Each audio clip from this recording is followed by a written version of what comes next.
Wyoming Territory, 1879.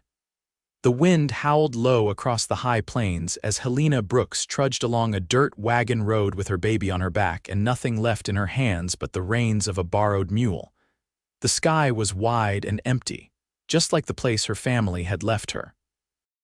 They had ridden off at dawn, her father, her older brothers, her mother tucked in beside the wagon's canvas after shouting words she could still feel burning in her chest. "You made your bed, girl. Lie in it." Helena was 22, unmarried, and holding her 7-month-old son, Finn, when they turned their backs and left her outside a shuttered trading post near Green River. Finn stirred now, his small fists bunching against her spine beneath the blanket sling. She reached back and touched his leg gently. "I know, baby, I know, we are going to be all right." But she was not sure of anything anymore. She had a half-empty canteen, a saddlebag with 2 biscuits, and a name no one in this town cared to speak kindly. Her boots were blistered. Her fingers bled where the reins had rubbed raw, and still she kept walking. Dust curled in the distance behind her. She turned, half expecting her father's wagon to return, guilt finally catching up with pride. But it was a horse tall, dark, and steady, carrying a man with a wide-brimmed hat and a rifle slung over his back. He slowed as he approached. "You all right, miss?" His voice was low, patient. Helena blinked up at him, too tired to measure her words. "No, but I will be." He looked at the baby on her back, then down at her split lip and torn dress hem. "You headed somewhere?" She looked to the horizon. "Just away." He dismounted in one smooth motion, tall boots crunching dry dirt. His face was sun-worn, beard trimmed close, eyes the color of creek water, watchful but not cold. "Name's Deacon North. I ranch east of here. You do not look like you ought to be out here alone." She straightened her shoulders. "I do not have a choice, Mr. North." He studied her a moment longer, then pulled a canteen from his saddle and held it out. "Let me try." She hesitated. "Try what?" "Helping." Helena looked up at him, at the way his jaw tightened like he was bracing for her to say no. Then Finn let out a soft cry. And Helena crumbled a little. She took the canteen with shaking hands. "All right," she whispered, "but just until I find my own way." Deacon nodded once. "Fair enough." He helped her onto his horse, lifting her gently as if she might break. Then he took the reins of her mule and led them both back down the road, toward a place she had never seen and a man she did not yet understand. But for the first time in days, she was no longer walking alone. The ranch was small, just a 2-room cabin, a barn, and a wide stretch of pasture tucked against the foothills. Deacon moved quiet, like someone used to living with silence. He showed her where to rest, where she could wash up, and where she could sit by the fire and feed her son. He did not ask questions she was not ready to answer. That night, Helena sat on a stool near the hearth, Finn asleep against her chest, while Deacon worked quietly at the table, cleaning his rifle. "You do not have to keep us," she said softly. He did not look up. "I know." She watched him a moment. "Why are you helping me?" Deacon looked at her then. "Because someone should have." Helena's throat tightened. She turned her face toward the fire. Days passed. Deacon let her stay. He brought her fabric scraps to mend her dress. He built a wooden cradle from spare pine and set it near the hearth. He never touched her without asking. Never looked at her like she was ruined or pitiful. Just handed her things when she needed them, taught her how to milk the goats, showed her where the wild onions grew near the creek. Finn took to him fast. The baby would reach for him with open hands, giggling when Deacon made soft, gruff sounds in return. "He likes you," Helena said one morning, arms folded as she watched them. Deacon shrugged. "I like him too." The way he said it simple, sure made her heart twist. And then one afternoon she found herself standing beside him while he fixed a fence post, the sun warm on her shoulders, her fingers brushing his as they passed tools back and forth. Her breath caught. He looked at her, then really looked, and something unspoken passed between them. Not pity. Not rescue, just something beginning, like trust, like hope. That night after she laid Finn down in the cradle, she stepped outside and found Deacon on the porch watching the stars. "Thank you," she said quietly. He turned slightly. "For what?" For not asking me to explain. Deacon's jaw moved once before he answered. You do not owe anyone that. Helena sat beside him, her shoulder brushed his arm. You do not have a wife. No, why not? He looked out at the dark hills. Never met someone who made staying feel like the right choice. She was quiet. And now, he glanced at her. Now I might have. Her breath caught again. You do not even know me. I know what I see and I know what I feel. Helena looked down at her hands. I have nothing to offer. You have your heart, your boy, your strength. That is more than most. She looked at him then, really looked. Deacon. He reached out slowly, brushed a strand of hair from her cheek. She leaned into his touch without thinking. Let me try, he said again, gently, to be someone you can lean on. Helena closed her eyes. And for the first time in a long time, she believed she could. The first snow came early that year, drifting soft along the ridges like breath on glass. Helena stood behind the cabin, her palms dusted with flour and her sleeves rolled to the elbow, watching flakes settle on the fence rails where Deacon had left his gloves. Inside, Finn stirred from his nap with a muffled cry.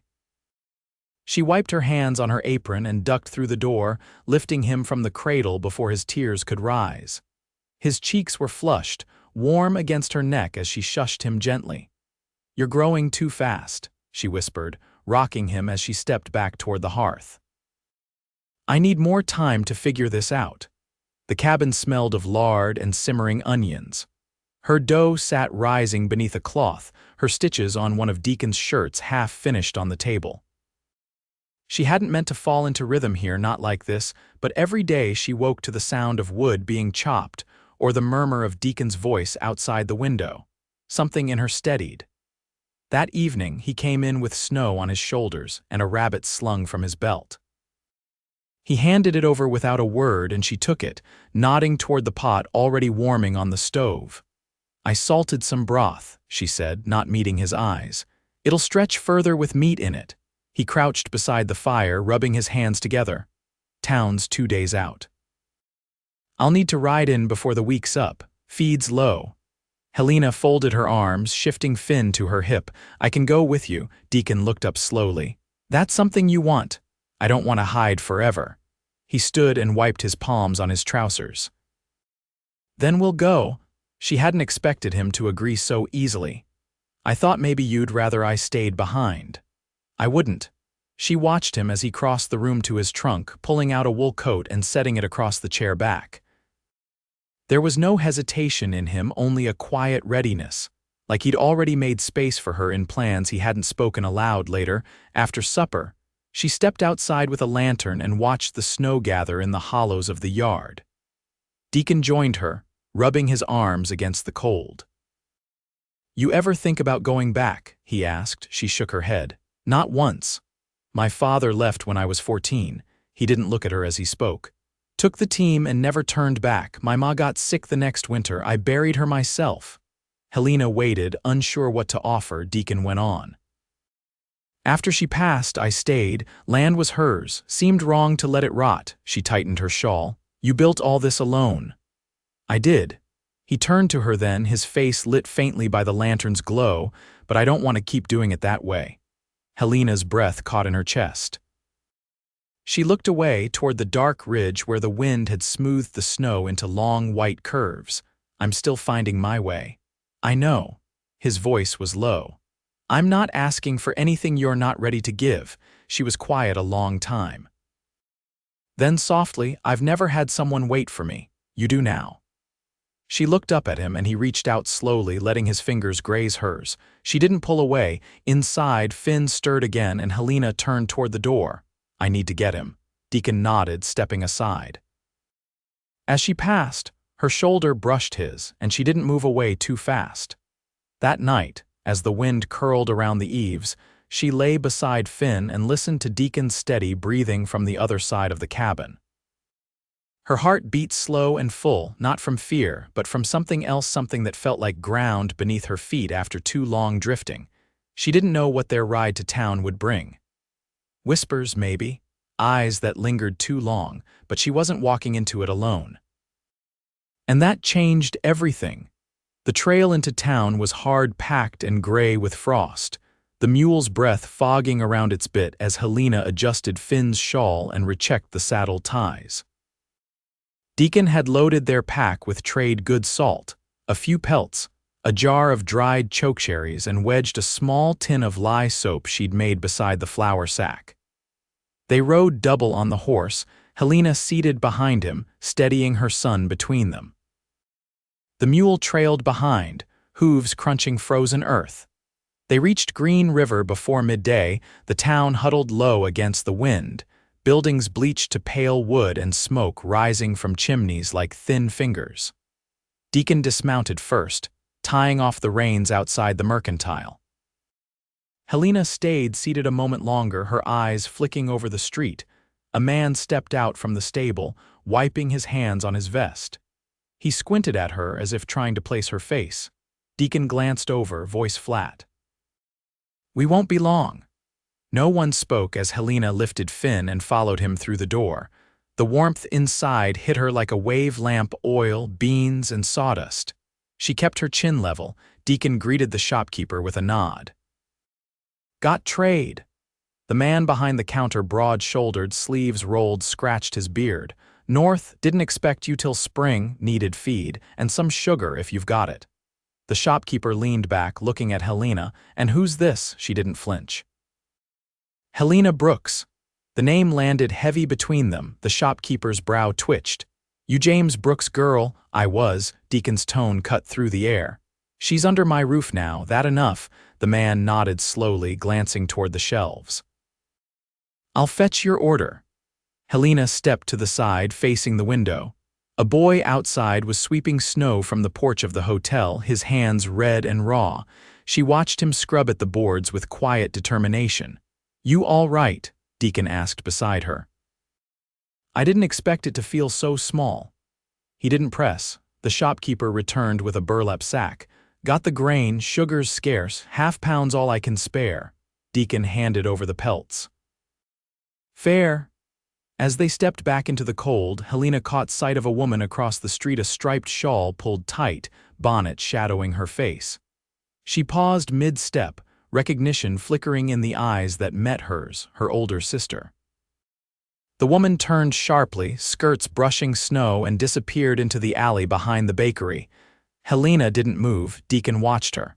"You want to speak to her?" "No." She held Finn closer. She already said everything she meant to. They walked to the livery, silence between them easy, not heavy. Deacon loaded the feed while Helena rocked Finn, who had begun to fuss softly.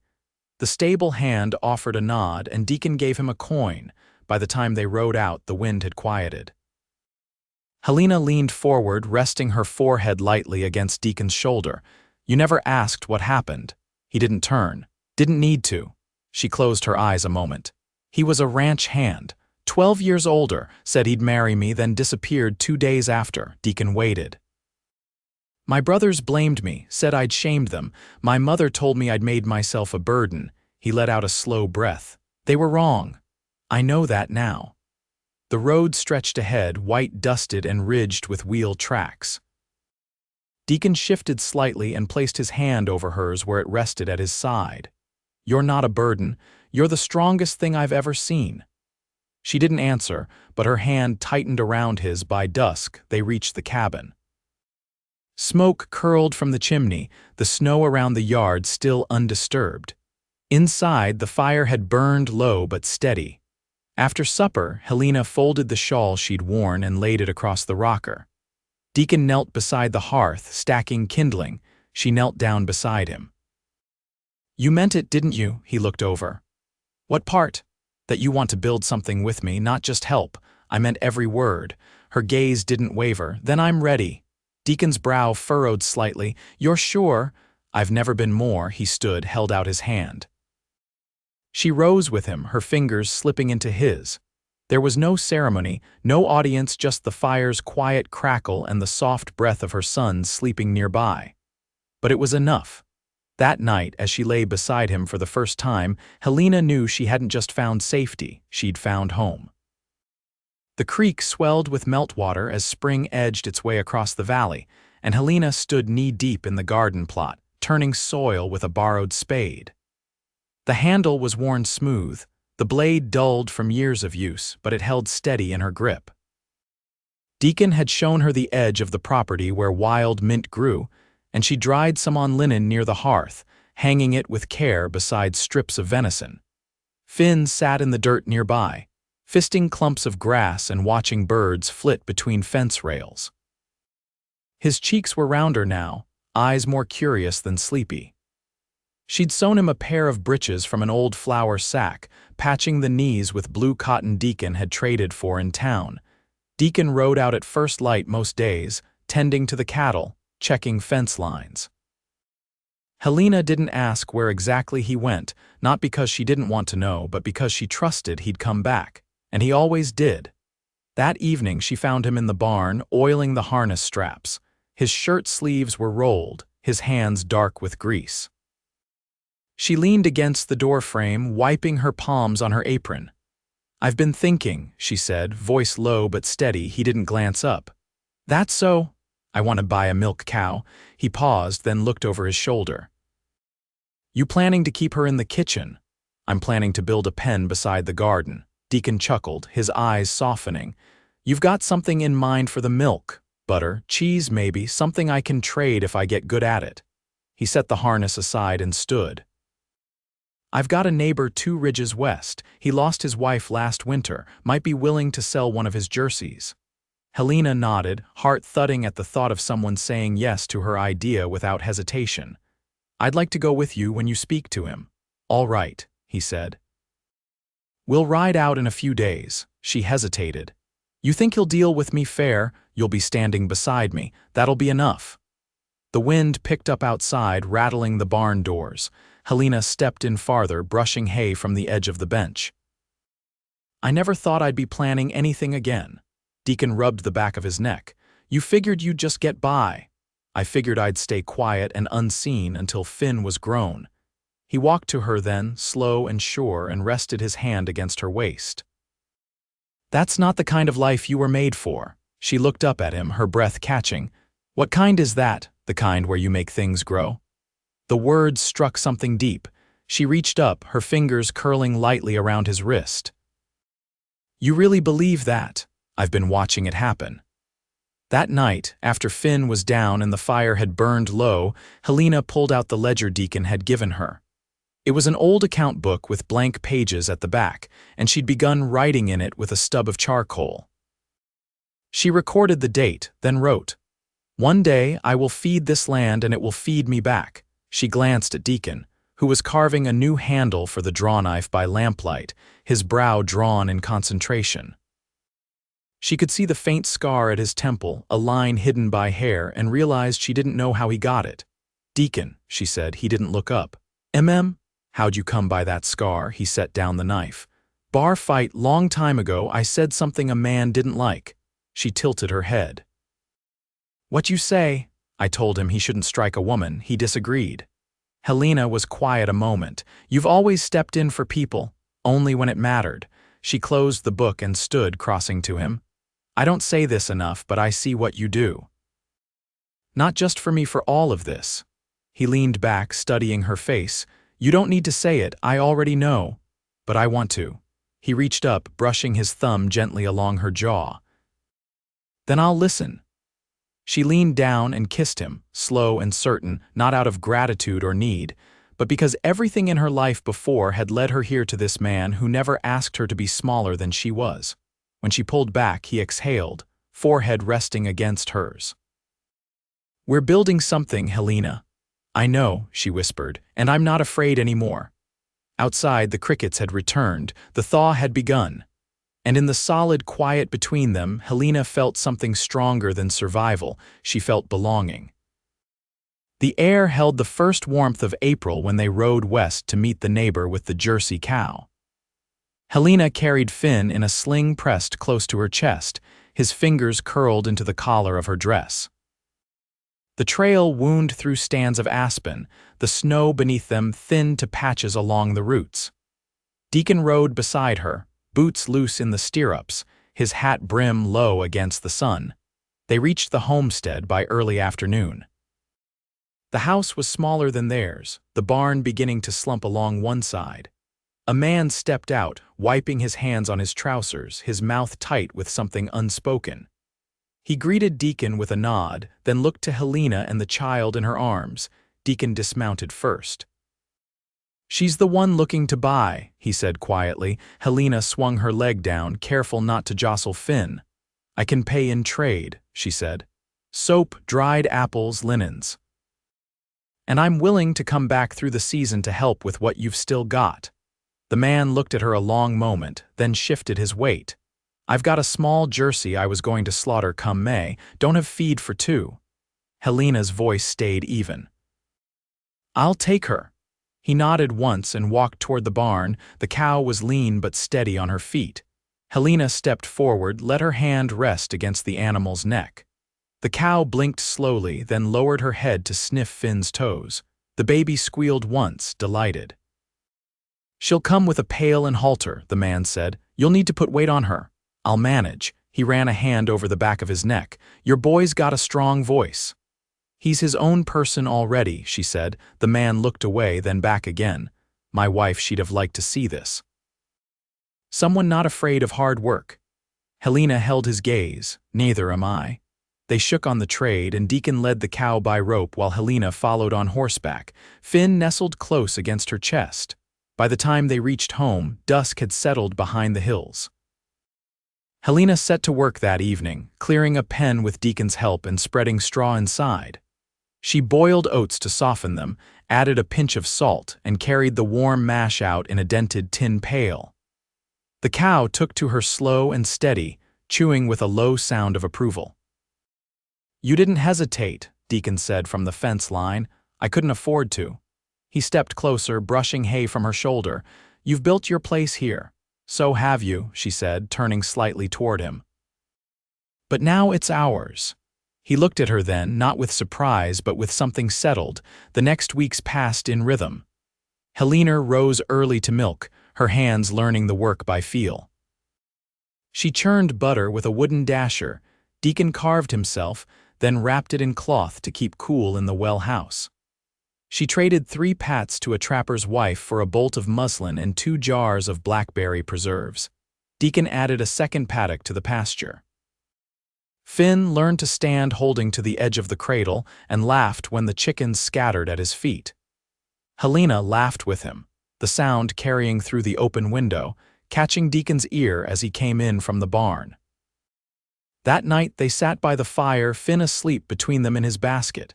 Deacon turned a page in the almanac, then looked up. "There's a preacher coming through town next week."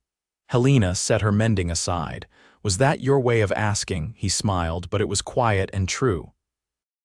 "I want to do it right, not because it changes what we are, just to market, to make it known." She took his hand. "Then let's do it." The preacher came on a Thursday, dusty and worn from the trail. They welcomed him into the cabin, offered bread and coffee. He stood by the hearth in his travel coat and read from a weathered book. Deacon held Helena's hands, Finn tucked in the crook of her arm, his mouth working gently in sleep. They exchanged vows with few words. There was no ring, no lace, no witness but the child between them and the land outside, spring green and waking. After the preacher rode on, Helena stepped out into the yard. The wind moved through the field, soft and low. She felt Deacon's hand slide into hers. "You look like someone who's found her footing," he said. "I have." They stood like that a long while, their shadows stretched across the soft earth. Years passed. The cradle was replaced by a cot. The cow calved a heifer, and Helena taught Finn to separate cream from milk with a wide wooden spoon. They planted rows of beans and squash, and Deacon built a smokehouse with thick cedar planks. The cabin grew by one room, then another. Neighbors began to stop by, not out of curiosity but trust. Helena's butter became known across the valley. She stitched names into linen for women who'd never had time to learn, and in return, they brought her seeds and stories and baskets of wild plum. Deacon's hair grayed at the temples. Helena's hands grew stronger. Every night they lay side by side, the fire low, Finn asleep in the next room. And every morning they rose with the light they never left because they didn't need to. The life they built held firm. It was shaped by quiet labor, by the soft weight of a child's head on a shoulder, by glances that said more than words ever could. One evening, after supper, Deacon stood in the doorway, watching the sun settle behind the ridge. Helena came to stand beside him, wiping her hands on her apron. He looked down at her, then out across the pasture. "We did all right," she leaned into him. "No," she said, "we did good, and they had done good."